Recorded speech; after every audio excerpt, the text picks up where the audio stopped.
Solomon the Wise King, a biblical portrait. Solomon, son of David and Bathsheba, stands in Scripture as a towering figure of wisdom, wealth, and complexity. His reign marked the golden age of Israel, a time of peace, prosperity, and architectural splendor. Yet his life, like that of many great biblical characters, is marked by a sharp contrast between early promise and later decline. Through the biblical narrative, Solomon is remembered as both the wisest of kings and a man whose heart was eventually divided, offering timeless lessons about the blessings of wisdom and the dangers of compromise. Solomon's rise to the throne was not without political tension. Though David had many sons, it was Solomon, born to Bathsheba after the death of their first child, whom God chose to succeed him. Despite challenges from Adonijah, another of David's sons, Solomon was anointed king with the support of the prophet Nathan and the priest Zadok. 1 Kings 1:28-40. His early reign was marked by decisive leadership and a desire to walk in the ways of his father David, especially in devotion to the Lord. The defining moment of Solomon's life came in a dream at Gihon, where God appeared to him and said, "Ask what I shall give you." 1 Kings 3:5. Instead of asking for riches, long life, or the defeat of his enemies, Solomon asked for an understanding heart to govern your people, that I may discern between good and evil. 1 Kings 3:9. Pleased with his request, God granted him extraordinary wisdom, as well as riches and honor beyond any king of his time.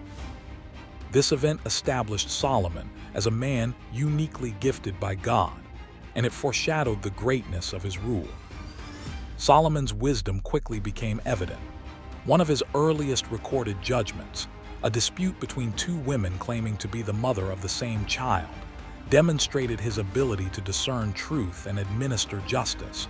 1 Kings 3:16-28. His verdict astounded Israel, and his reputation spread far beyond its borders. People from many nations came to hear his wisdom, including the Queen of Sheba, who visited Jerusalem with great wealth and left even more impressed by Solomon's insights, wealth, and the order of his kingdom. 1 Kings 10:19. Beyond his wisdom, Solomon's legacy is most visibly tied to his monumental building projects. Chief among them was the construction of the temple in Jerusalem, a task his father David had long desired but was not permitted to fulfill. Solomon took 7 years to build the temple, sparing no expense in its materials, craftsmanship, and sacred furnishings. 1 Kings 6:7. When it was completed, Solomon dedicated it with a prayer of humility and grandeur, asking God to hear the prayers of his people and even those of foreigners who would seek him there. 1 Kings 8. The presence of the Lord filled the temple, confirming that God had chosen it as his dwelling. During Solomon's 40-year reign, Israel enjoyed unparalleled peace and prosperity. His administrative structure was efficient, his trade routes flourishing, and his influence extended throughout the ancient Near East. He composed thousands of proverbs and songs, 1 Kings 4:32, many of which are preserved in the biblical books of Proverbs, Ecclesiastes, and the Song of Songs.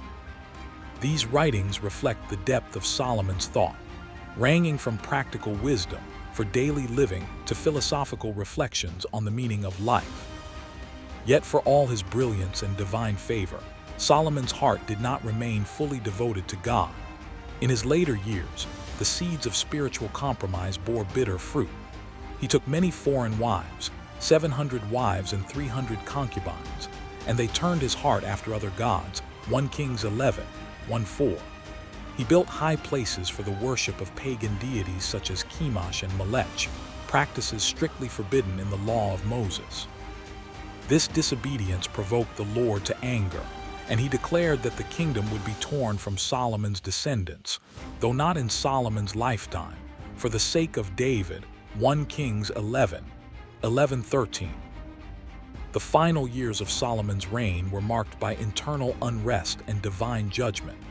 Enemies arose from within and outside the kingdom, including Hadad the Edomite and Rezon of Damascus. 1 Kings 11:14-25. Most significantly, Jeroboam, an official in Solomon's administration, was chosen by God to eventually lead 10 tribes in rebellion against the house of David. The peace of Solomon's early reign gave way to the seeds of division that would soon fracture the United Kingdom after his death. Solomon died after reigning for 40 years and was buried in the city of David. His son Rehoboam succeeded him, but his inability to heed wise counsel would soon lead to the division of the kingdom, a tragic consequence of Solomon's spiritual decline. In the end, the biblical portrait of Solomon is one of paradox. He was the wisest man of his age, yet he failed to guard his own heart. He built the Lord's temple, but also erected shrines to false gods. He began with humility and dependence on God, but ended with a divided heart and a divided legacy. And yet, Solomon's writings, particularly Ecclesiastes, suggest that he recognized the vanity of life apart from God. In his search for meaning through pleasure, wealth, work, and knowledge, he ultimately concludes, "Fear God and keep his commandments, for this is the whole duty of man." Ecclesiastes 12:13. This closing reflection stands as a sobering summary of a life filled with glory and contradiction. Solomon's story invites both admiration and caution. He reminds us that wisdom is a gift from God, but it must be accompanied by obedience and devotion. Greatness in the eyes of the world can quickly fade without a heart rooted in the fear of the Lord.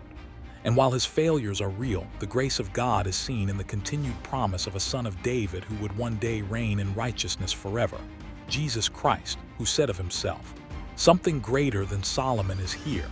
Matthew 12:42.